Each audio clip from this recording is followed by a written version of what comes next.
Yeah, I really want when people hear the words Grand Slam that they think growth, and that is what they know they're going to get when they step in those doors. Inspiring people to get out of that comfort zone. Because,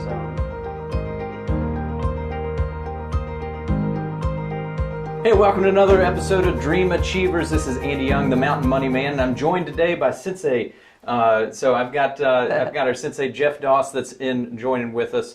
And Jeff is just from right down the road of where I live. He's down in Rustburg, so not here in Lynchburg, but was kind enough to come up and join us today with Grand Slam Martial Arts. So Jeff, first of all, thanks so much for coming in. No problem. I got to ask, with the Sensei, what do you wake up and eat for breakfast?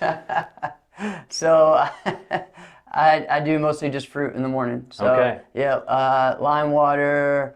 Yeah, I'm big on the health kick right now. So over the past 4 years, that's been a big thing for me. It's just changing how I eat, and especially as I get older, I'm doing this as a living. Figuring out how to improve that and make it better, not worse. So. Yeah, I follow along with a gentleman, Jesse Itzler, that does the fruit before noon. Yes. So I do that as well. Yes, sir. It's very interesting to see with that, and just the difference in how your body reacts, because you think of it that you go, man, if I don't have the normal protein and the things that I'm taking in, I'm not going to be able to run. Right. And then I watch that he's running, 26, 50 miles, whatever exactly. it is, and it's just like, whatever. A gorilla runs on bananas, Correct. So I can do this. Correct. Exactly. Yeah, we overthink it too much. Yeah. So, Jeff, I've got to, ask everybody that's sitting in that seat, what was it that brought you originally to Lynchburg? So I was born here in Lynchburg. So my mom is from South Carolina. She went to Clemson and then moved here. Met my dad, who was originally from this area, and then I guess 2 years later we moved to Rustburg. So yeah, I've been here my whole life. So you got to see the progression of Rustburg over the years. That's right. With of just kind of the changes that have happened there, and all the different infrastructure and changes that are happening now with the school and businesses flooding completely back. Completely different. I mean, when I was growing up, it was one stoplight, and we got a few more now. Yeah, it's interesting that when we moved back to the area after spending 4 years in Orlando, I'd kind of driven through what I thought was Rustburg, right? But I didn't know like the whole other land over Correct. where your actual facility is. And we just got out one day and we just drove. Yeah. And just kind of drove through the back roads, and it was just, talk about small town America. Oh yeah. And going through that is. It is. It's a beautiful area though. I just remember when we'd had friends in, or people, as a kid, I'd invite people over. Driving from Lynchburg, they're like, all right, are we ever going to get there? It's like, just seems like a long time, but for me, it's just normal. Yeah. You drive from Rustburg to Lynchburg every day. So. I had a family friend that she was talking to somebody, and she said, yeah, they live not too far outside of Lynchburg. I think it's Bedford, but it takes them about an hour and a half to get to Lynchburg for the hospital. And I said, no, they're down near the lake. Yeah. Bedford's just the closest town to them. Exactly. So it's funny with that. Oh, man. So you grew up in Rustburg. What was kind of that thing that kicked you off that got you interested in martial arts? So I was a big pro wrestling fan as a kid. So, and I was 4 years old when I started karate. My favorite wrestler was a guy called Ricky the Dragon Steamboat, and he was a big time guy in this area. He's from Charlotte. And his gimmick, his character was that he was a black belt. And so I was like, all right, I'm going to do that. So that's actually what got me into it. And then from there, and of course, the movies like Ninja Turtles and Karate Kid and stuff helped as well. I was going to say, you have that, you have Bloodsport, you have all these things that just kind of, if you grew up through the 80s, anybody that's watching this right now, I know that even if you didn't participate in martial arts, you probably, wrapped the headband around your head, you did the different things. It's very interesting to see with that. You just actually made it a real life thing. Right. Yes, sir. Yeah. So, started when I was 4. Of course, you can tell I'm not a very tall person, so that helped as well. Just being a smaller person, my parents wanted something just for me to feel confident and find my own thing, and it stuck. One thing that they did for me was like I went to a tournament within like 3 months of doing martial arts, and which is rare. Yeah. And really, it wasn't even about how I did; it was just about doing the experience. And most people, when they go to something like that, they'll get their division, they'll do what they're doing, then they'll leave. And my mom was like, no, we're gonna stay and we're gonna watch. We're even gonna go to the nighttime finals and watch it. And so that way you can see the champions, and that way you really understand what you're doing, and if this is something you want to do. And what's funny, there was a guy from Lynchburg who won the junior championships, him and another guy from Roanoke. Seneca Luther was his name, and he was in the area, and like the next week he was in a newspaper article or whatever. So just so many different things. And then the other person's name was John Blair. He went on to be my competition coach years later when I was about 9 or 10. So just funny how it all works. But that was something that I feel like, other people, they can go to a pro sport or, like a baseball game or something like that. It's a little harder for what we do. So really go out and experience what it is and see it, because that's one of the best ways for you to learn is from watching people that are good. if all that you knew to that point was watching a TV show, right, and you might see a little glimpse of, okay, this is people and they're going through and they're practicing moves. Correct. It's very different than going through and just the rigorous routine right, of going through and honing your craft, I'm right, sure. Yes, sir. Yes, sir. Yeah. So how do you take that from that you grew up, that you were interested in this, you were passionate about this sport, to now running your own operation in Rustburg? Right. So a long process as I'm going, being someone from a small town like Rustburg and being able to, I really stuck to the sport, and I started traveling all over North America. From age 10 really was when I started competing nationally, until still to this day. I still compete and stuff, and been overseas and won world championships and did different things like that. Been on ESPN several times for the U.S. Open, which was actually just this past weekend. So all that experience kind of built up. I went to college at Radford University for exercise science, and was focused to really just being in other sports to try to get that experience. And my idea was to do that and then eventually get enough experience in those sports and in the background to take that knowledge into and help sport karate. Okay. When I got back here, it's a little different after college, right? It doesn't always work out the way you plan. I worked at a place, in town, and then I just realized it just wasn't for me. And God had been calling me like, this is what you're doing. You're trying to avoid and act like this is just a backup plan or whatever. And no, you're a lifer. This is what you love, and you need to experience it. You're holding back, yourself from those opportunities. So then from there, it's how do you find a building in Rustburg to create a school, and of course, putting just the blinders on, because everyone's going to tell you it's not going to work in Rustburg. People don't know it's a small town, 1,700 people really. Now, of course, that's just the town of Rustburg. One thing people forget, it's the county seat, so there's people all over that come. So it's not as far as small as, because you can't make anything out of a town like that.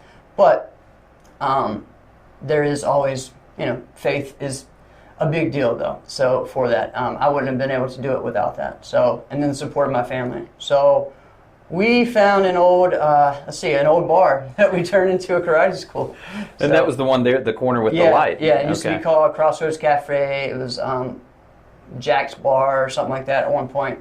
And my dad and I and my family, we did all the demo work ourselves.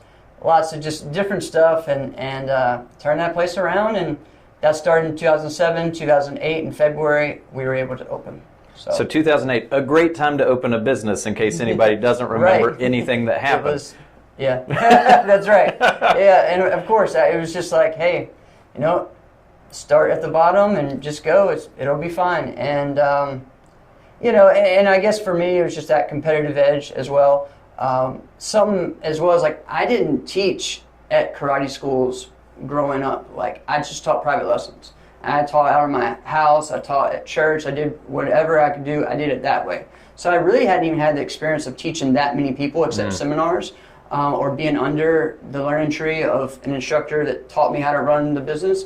So I just kind of went in and did it, and my background of doing martial arts and traveling helped me like gave me a lot of people to look up to call and talk to and go and visit.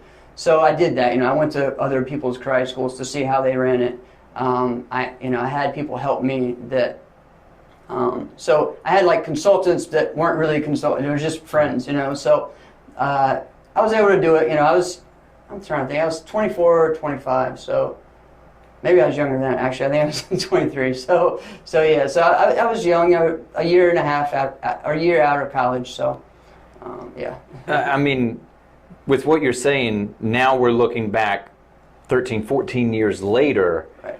And obviously you can look at it and go, okay, well, I feel like I've got success in this area. People know who Grand Slam is in the community. Right. They see the difference that we're making with these kids that are coming in and teaching them self-worth and discipline and making that difference. What used to be, maybe some other organizations that they could belong to that would teach them some of this. Right. But if we look back and we say 13 years ago, what were some of those initial challenges or lumps that you just kind of took on the chin? There's so many funny stories. I mean, even like the first weekend that I opened up, and I had like we had 21 students starting out. Wow. And I did a lot of work to get that set up. But I had some interesting individuals that came in, and I thought it was going to ruin my business from the very beginning. Some of the things they wanted me to teach them, and almost some incidents that first. So it was just like, all right, if I can get through the first week of just some wild and craziness, I'll be fine. It makes me think of the diverse group of people. If you're fans and you rewatch some of the Cobra Kai seasons on Netflix now, and you see just the diverse swath of people coming in. Yes. That I imagine that those first classes, or even maybe now still today, that you walk in and you go, okay, new recruits. Yeah. It's definitely interesting. The biggest thing for me starting was really getting the families involved, and now we've kind of transitioned more to for kids and families, but we do a little bit of everything. I've done this for so long. I have a wrestling background, a grappling background, weapons, different styles of karate. So it's just something a little bit for everybody. But as far as moving on, just expecting the unexpected. I think it's just going in and just being myself. That's the biggest thing. And just learning how to not just teach and me being the teacher, but how to step back a little bit and teach others how to do it. I think is the hardest part. And then most people deal with that as well. It's like, how do I reproduce myself, and how do I step back and not just be so involved in the business that, it's just wearing me out and nothing's growing. Well, it can be frustrating in any leadership position. Especially in sports, because for you, what might have come natural doesn't come natural to somebody else. Correct. I can remember growing up and learning to play guitar. My dad could and still does play guitar amazingly well. Seems like he can pick up any instrument. And I could remember sitting in their basement trying, and he was like, just do it like this. And he would go, and I'm like, I just started crying because I was like, I can't do it like that. So it was frustrating to me. He was looking at it going, it's easy. Yeah. Because he had spent hours and hours and hours training to be able to go through, so it just naturally came. Whereas for it was just kind of like this mental block of going, that's not happening. Right. So I'm sure that you have those people that you initially see, that you see inside of them what they're capable of, but you had to push them to that point. And that's tough because you're dealing with a child, and you're also dealing with their parents too, and trying to get them on board with what I'm doing is going to help them, It may be tough at times, and they may not want to come because it's hard, but it's supposed to be. So that's the tough thing, and then also just making sure that the parents are on board too, because if a kid, they can be committed, but really it's the parent that's committed. They're the one paying the bills, they're the one bringing them. So it's not just, I think they're going to quit. Well, what are you going to do about that? And what can I do to help you with that? It's a team thing. It's not just the kid likes it or doesn't. You chose to bring him into the school because you saw something that he or she needed. And so let's do it. It's a team thing. And I think that's the biggest thing with any sport, with anything really when it comes to a child, is it's a team effort. So, I mean, talk about team effort. I remember seeing an article a few years back when you were in the old facility. Oh, yeah. And it was one of your students that was coming in that had a cast on both legs. Right. Because he'd had tendon lengthening surgery, but still found a way to come in. So, exactly. You know, if I have an excuse that it's like, oh, my knee kind of hurts, and it's like, this kid's in 2 casts and still finding a way, and you find a way to instruct him and go through and still build upon that. That's amazing. Yeah, it's pretty awesome, yeah. So if we look at this, if we fast forward now 10, 15 years into the future, what's the impact that you want to be known for making in Rustburg, whether it's from the school or an impact on a child, whatever it might be? Yeah, I really want when people hear the words Grand Slam that they think growth, you know, that they think personal growth. And that is what they know they're going to get when they step in those doors, or even meet us at an event, or, you know, if I go to their school to talk, to teach. I've done lots of things. There's so many stuff. I was 2 years ago before the pandemic, I was actually teaching a program at Concord Elementary as a resource. And I'd like to do more of that too, of the public speaking and the inspiring people to get out of that comfort zone, because in small towns we tend to do that, right? Yeah. And that's everybody does that. But for me, I just connect more with, all right, I know what it's like to go from where people tell you, all right, this is what you have to do, or this is really the only big thing, this is all that matters, and go and do something bigger. And sometimes they just need a little push or someone else to believe in them, you know. So. Well, that's amazing to see that and the difference. I can remember growing up, Matthew Asbury, if you're watching this right now, Matthew was the cool kid that studied karate. All right. Okay, awesome. So I remember hanging out that I was like, that's got to be so cool of doing that. Yeah. And I never got to do it. But it was one of those that I was just like, oh man, that's really cool. Yeah. Like he's got the different colored belts and everything that he's earned along the way. But it was, it was designed in a way to be able to help empower him and take him through to prove more self-worth and what he was able to do and what you could make a difference of doing in the community. It's amazing.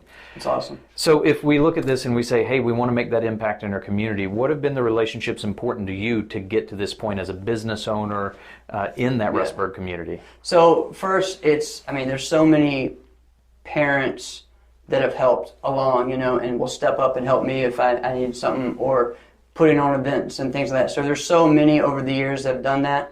Also, the different churches in the area, Rustburg United Methodist has been a great just family for us there. Being involved in some of their ministries, being involved with Timberlake United Methodist, same thing. And the schools, really that's the key thing, is being involved in the schools. Getting in there, Rustburg has always let me come in and talk to the kids and inspire them in different ways. Concord has been a big one about that as well. Rustburg Middle, so that's been a big deal. There's so many different people. I just think the biggest thing is just you can't just be stuck in you think that, well, everyone's just going to come in, and really you got to get out and meet. And that was hard for me, because really I'm more of an introvert, and so that's a little tough. But as I've kept going, I've just excelled at getting out of that comfort zone and just finding more ways to connect with people. So that's great.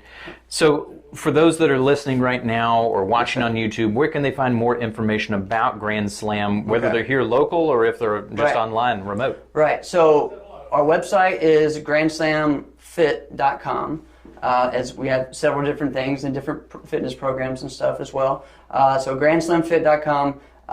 We're very active on social media, Grand Slam Martial Arts on Facebook, GS Martial Arts on Instagram, and then we also have Grand Slam Martial Arts on YouTube, so they can kind of see some of the classes that we've done, especially over the pandemic, and different things like that. They can see some videos of some of us competing, or you can just search Jeff Doss Karate on YouTube. There's a lot of film of that as well as competing. But yeah, those are the best ways. Very active, through that, and I think that's what's helped a lot over this pandemic. This time has helped keeping us grow is to where many were afraid to put out what they were doing, we just kept putting stuff out because, I don't want anyone to think that we were giving up, you know what I mean? Because we weren't. And so that's the biggest thing, is for everyone could see what we were doing, what our programs were, how everybody was spaced out. And so that just helps with the confidence of when those families come in, they know what you're doing. So that's been a great thing. Well, I highly suggest, even if you don't have a child or you yourself that's going to be following along and joining along with Grand Slam, Jeff shares some amazing testimonies and just affirmations throughout the week that I've found very encouraging for anybody along the way. So that's a great tool for you, a great resource. Yes, so, Jeff, thank you for all the impact that you're making here in the community. No problem. Until next time, this is Andy Young, the Mountain Money Man, signing off until I catch you down the road. See you guys.